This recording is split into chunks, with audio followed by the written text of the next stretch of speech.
Hey guys, what is going on and welcome to my YouTube channel. My name is Leo and today I'm going to be showing you how I made $1,250 trading in the stock market in one day. Before I start the video, I really want to give a quick plug to myself. This is my first ever YouTube video, or not ever, but this is my very first YouTube video on this channel. So I am going to be doing a lot of stuff on this channel. I'll be doing a lot of financial stuff, a lot of financial advice, a lot of investing advice, a lot of just overall things on how to grow your wealth, how to make money, what to buy, what not to buy, what to sell, how to get into businesses, things of that nature. So hopefully that's something you guys are interested in. If it is, please make sure to subscribe and hit that like button on this video if it helps you out. So anyways, enough with the shameless plug.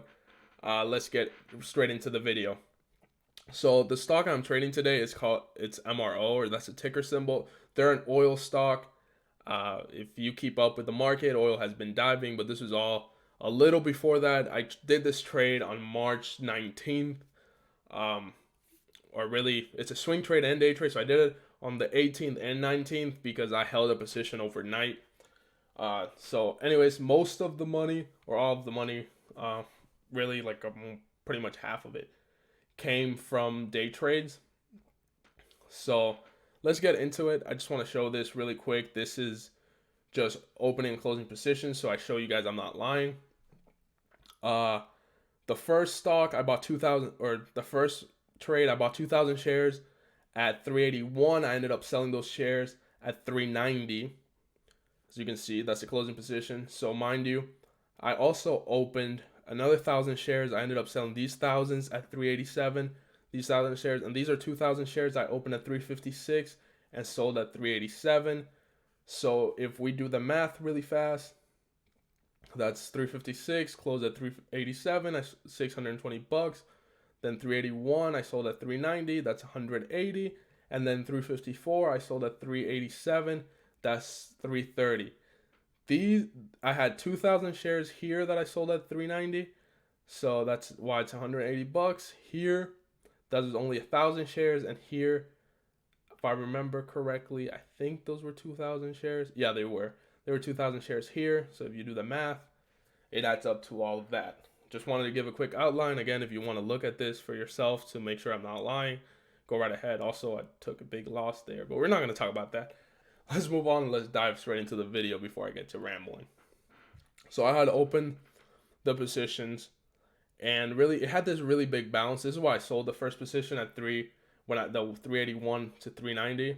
I bought in a couple days before, but I saw it rise all the way. I have this really big push, and once it did that, the RSI was telling me that it is being overbought, and that's a sell indicator. So it broke. I saw it do that, and I'm like, I'm selling. I don't care. I'll lock in my profit. I was waiting on it to break 381 so I could gain the money I was already had in the trade, because remember, these first 2,000 shares were open at 381, and there were days before. So sorry if that's a little confusing, but once it did that, right there, I secured 180 bucks just on this little thing. Slow trade, and I was following the RSI. Now, the ones I really want to focus on, that's just a really short one, is the big money ones. Especially this one, the 356 to 387 trade. So I was actually driving while trading, which I don't recommend anyone do, and I was moving.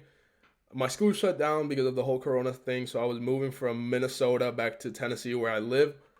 So as I'm moving, I'm checking the charts out throughout the day. Mind you, this is later in the day. And I caught this because I was taking a quick break from driving, but I saw it do this. It essentially dove down and bounced off of 356. So once I saw it bounce off of 356, as it had essentially been consistently selling off, it had a little pushback here, but then you see it continue to sell off. I was like, okay, it's creating a pretty good support level there. I just want to confirm that it's actually a strong support level before I buy in. So I could have definitely bought in here. I mean, the RSI was telling me it was oversold, which is a buy indicator, as you can see here. And I would have made money, but I just didn't do it because I didn't trust it as it was selling off. but it continued off and it did it again. Once I saw it bounce off its support level it had created here at 356, I'm definitely buying in because it has a strong support level. So then I see it bounce up, and it had been rejected already at the 180-day SMA line. As you can see, it got rejected here twice. So I'm like, okay, it has a resistance level there, and it fell off. As I was driving, I actually took my eyes off of it a little bit, but I knew it had a strong support level there, so I was confident it was going to bounce back up. As you can see, I did open another position there for 356 at 356 a price. I opened a position of 2,000 shares. So I saw it do. I saw this climb, and I had a alert set at the SMA line. I think I had it right around this one, around 370 or so, and I got the alert on my phone, so I'm checking it while I'm driving, and I see a bounce. I started seeing this little climb, and once I saw it take off like this, the catalyst, because if I remember correctly, had some good news, which is what made this really big push in the morning, was pretty much done. So it had already been factored into the market, at least in my eyes. So I see it do this again, and I was like, okay, it's having a late day run.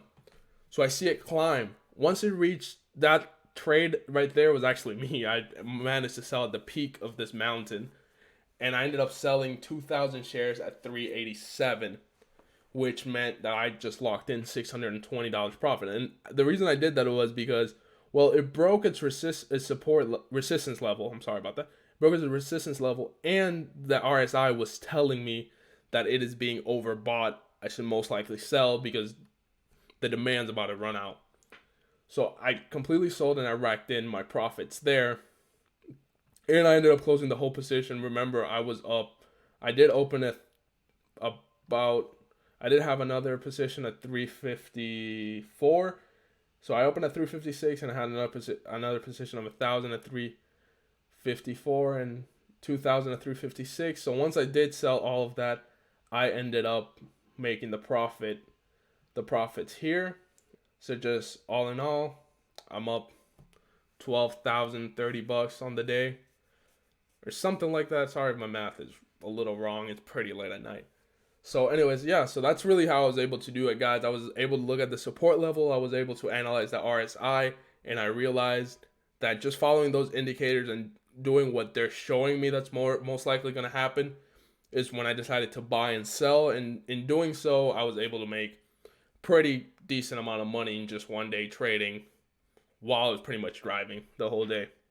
So anyways, guys, that's really the end of the video. That's just all I wanted to show you guys. Just a quick tip I'm going to throw out there. If you're new to investing or you're thinking about getting into investing, I recommend a paper trading account. And I also recommend that you have goals you want to meet.